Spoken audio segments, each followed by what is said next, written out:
Hello and welcome to the GlobalChurch project. I'm Graham Hill. Sam Marullo directs Wesley Theological Seminary's Centre for the Missional Church in downtown Washington, D.C.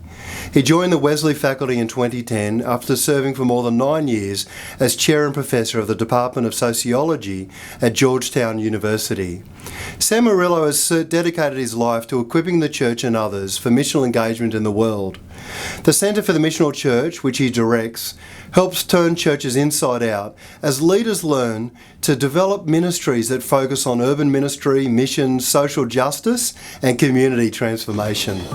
Sam Marullo, welcome to Being Missional. Thank you. It's a pleasure to be here. You've recently won an award from I think it was a Robin Williams Award from the American Sociological Association for someone who's done some outstanding work in justice and in peacemaking. Can you tell me something about your commitment to those areas and how that's been reflected in your work over the years? Sure. Well, actually, it started as a child growing up really in the 1960s, and the U.S. was a time of the civil rights movement. And somehow as a child that caught my interest and caught my, passion for justice. And I'm not sure what's behind that. My faith is behind it, I'm sure. And my parents obviously helped to nurture that. But seeing people discriminated against back in the late 1950s, I remember going to a beach, one of my earliest childhood memories of coloreds only on one side of the beach labeled for the African American families to go, and of course I couldn't read and I didn't understand that, and at the time I thought that was strange. All the people with the good tan were over on this side of the beach, and all the white people were on this side of the beach, and then having I remember my mother explaining that no, that's only for those people, and we can't go over there, and it's not right, but that's just the way it is, and sort of always wondering why is that? Why can't we do something about that? I think was the thing that stuck with me. And so the elementary school that I went to had a whites only entrance and a coloreds only entrance and labeled drinking fountains, all of that still in the late 1950s, early 1960s. So growing up with the civil rights movement and Martin Luther King, and then the war in Vietnam really being a turning point for King and for the country, also caught my interest too as to how the war overseas, the way King said it, the war abroad is preventing us from effectively fighting the war on poverty at home. And so getting an understanding of inequality and injustice at home. So I think growing up with that, it's been like kind of a life biography. And then in college, learning the language of sociology to understand structures and institutions playing a role in that. And that opened my eyes to the ability to transform structures. And so that was just a new awakening for me. Well, how has your work in the area of social justice helped you reflect on the structures of inequality? So it really is, there's a vision of a right way to do things, and as a child, just having that kind of an understanding of right and wrong, or a normative or an ought statement, and then learning biblical language as to about what the kingdom of God or the reign of God, about all of God's children having a right to fully flourish. And so wondering why that is not the case for whole groups and classes of people. And again, then the sociology language helps us to explain why it is that whole categories, whole races of people, whole institutions operate in a way that treat people unfairly, and recognizing that it's the institutions that are broken and the institutions need transformation. And so that's really been my whole professional career in sociology, and then bringing that back into the church to understand the need for systemic transformation. I know this is a very big question, but how can churches partner with other groups in that systemic transformation? So I think the church's big challenge and the failing really of so much of the Western church is to turn salvation into an individual process, that it's only about me and my relationship with God, and it's all about me getting right with God, and not understanding that there's a collective and a communal component of it. And so the church has to reclaim its prophetic voice, its understanding of structures of injustice. When we think back of the Old Testament, I mean, it's all about the prophets calling out the kings to protect the least, the disadvantaged, the poor, the women, the widows, the foreigners.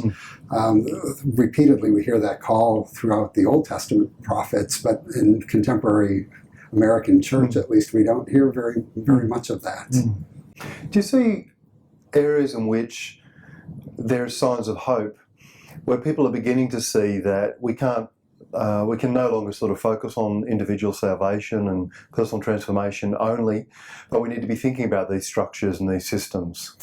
Yes, and that's really what we're trying to do here at the seminary, is to equip our future clergy leaders to understand that connection between the individual and the social, the individual holiness and social holiness in Wesleyan terms, to come alongside of people that are doing this work already, to engage in partnerships with organizations, whether they be faith-based or secular organizations, but just to understand that we're in this transformation process with many others, and it's going to take many others. It's going to take all of us to accomplish that transformation.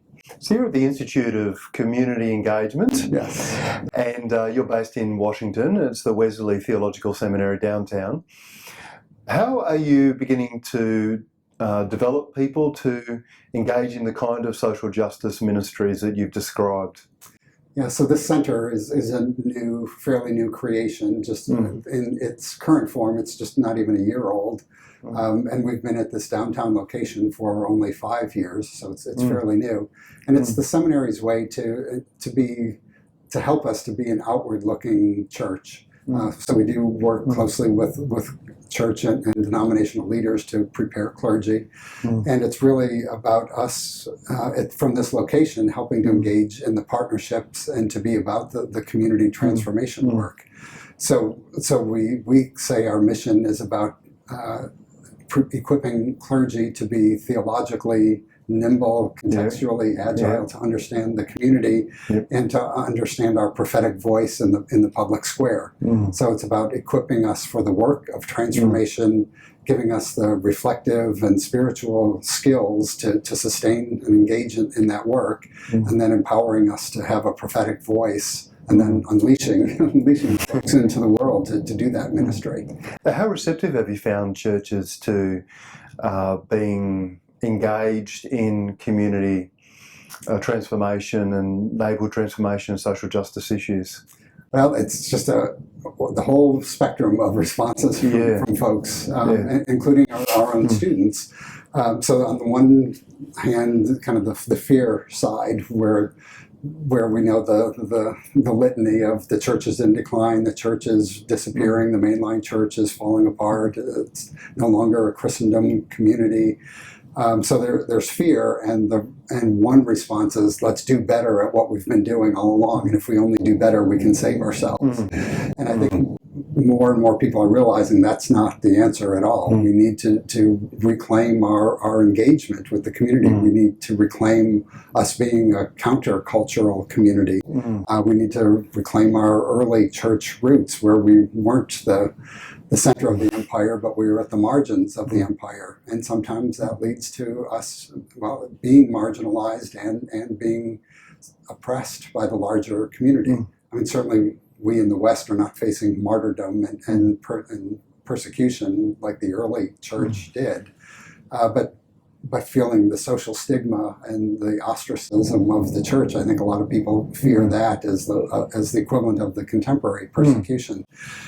So that's on the fear side, but on the welcome and embracing side, it's like reclaiming what we've known all along. It's like this is what our soul has been calling for, and what we need to be doing. And here in DC, we're just blessed with so many organizations and advocacy groups and community organizing enterprises and social justice ministries, again, some faith-based, some not faith-based, that we're just blessed with a whole range of partners with whom we can work and with whom our students can work.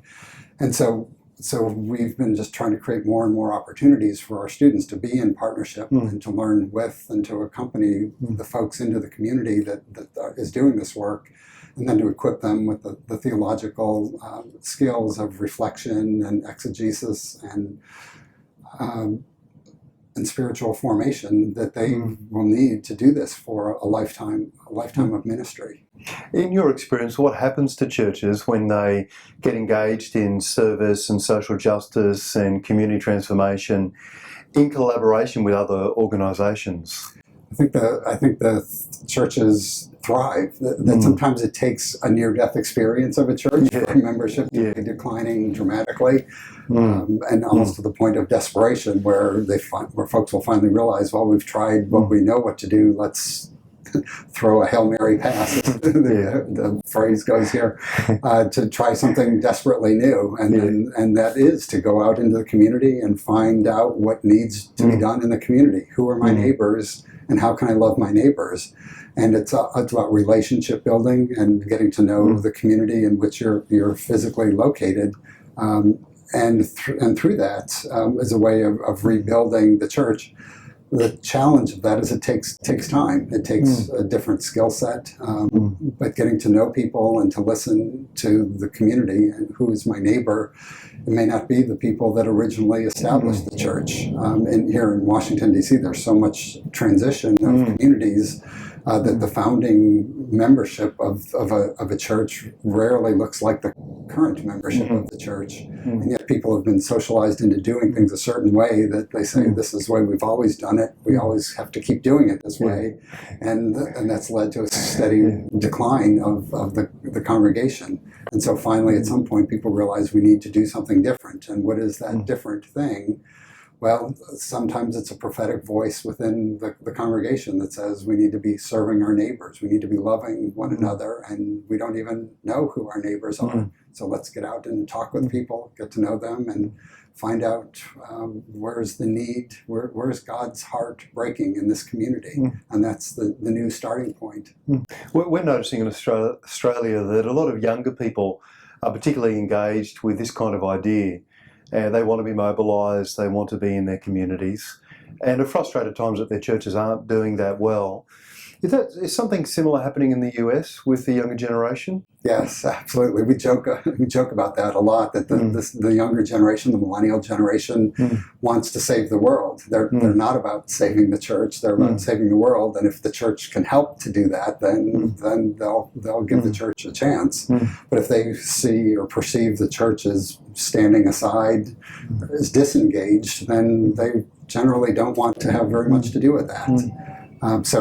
So if the church can be an instrument of transformation, I think, and it's a different approach from, I think, with the millennial generation. If they see an entity, the church or a nonprofit, doing good works, that's what they're more interested in. So then they'll get to know the people and understand what their beliefs are about and why it is that they're organized the way they are. But I think the behavior comes first for the younger generation. They have to be seeing the good works before understanding what it's all about or what's underlying it.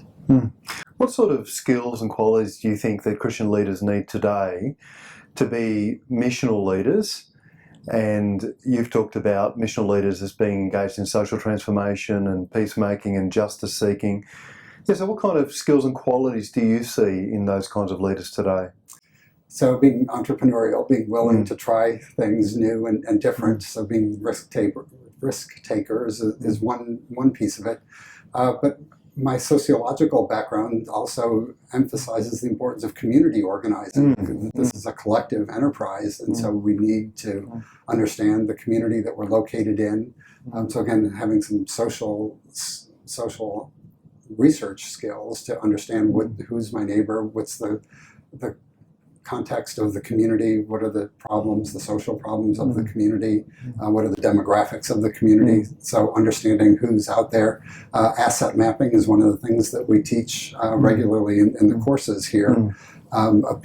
Asset mapping, so it's not only knowing just what's out there, but what are the hidden gifts and skills of the community, and what are the faithful and fruitful gifts and skills, and who are the trustworthy people and organizations with whom to work. So asset mapping is about identifying the assets and then seeking to work with those assets for the good of the community? Yes, and to be intentionally to be a connector of those assets. Yeah. So a piece of it is, hearing a story here and hearing a story there and realizing there's a complementarity of interests or assets, and there's a need over here, but there's gifts over here, and so how do we bring those together in a way that benefits both? And there's a understanding of appreciative inquiry, I think, is another one of those skills. It's a different way of entering into community, but to understand where is the Holy Spirit at work already. So that's my theological translation of it. My social science background says, how do we appreciate the gifts and the resources that are there, understand in a positive way what an organization exists to do and how effectively does it do that.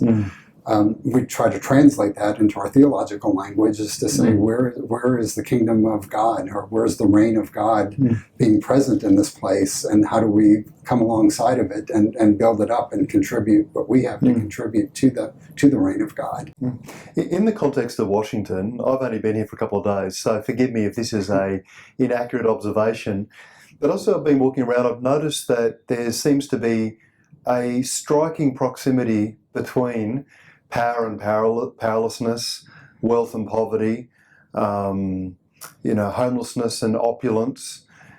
Is that true? And if it is true, what kind of challenges and opportunities does that present to the mission of the church in this context? Yes, and that's a great observation, particularly about this neighborhood where we're located here in downtown DC. And that's in fact why the seminary selected this location, that the main campus of the seminary is up in the northwest part of DC, which is a fairly homogeneous community, and incredibly affluent, one of the more affluent communities of the entire country, powerful areas. And so we felt like the students weren't getting that exposure to the diversity of the community and the transitions. This particular neighborhood, this Mount Vernon Place community, the city planners call it a crossroads. It's where people of all kinds come to meet. In the early days of Washington, D.C., this was the marketplace where people came as buyers and sellers to meet. The farmers and the buyers, the consumers and the manufacturers were all located here. So it has a history and this tradition of being the place where rich and poor come together, powerful and powerless come together. You've noticed the big, beautiful buildings, and yet at the same time, unhoused neighbors, residents are sleeping on the steam grates on the outside of the building. Even the very church that we're in has had this ongoing challenge of, it's a big, beautiful marble columned building, and yet homeless folks have been sleeping on the steps, and the church has chosen to engage by building relationships and getting to meet and know people and understanding their situations and trying to assist people in a very personal way to find paths out of homelessness and paths into employment and to address the challenges of the folks that had previously been sleeping on the church steps. Seth Marullo, thanks for joining us at Being Missional. This has been wonderful. Thank you. The Global Church Project is located at www.theglobalchurchproject.com. On our website, you'll find a wide range of interviews and resources for colleges, universities, and churches. I look forward to your company next time. From me, goodbye.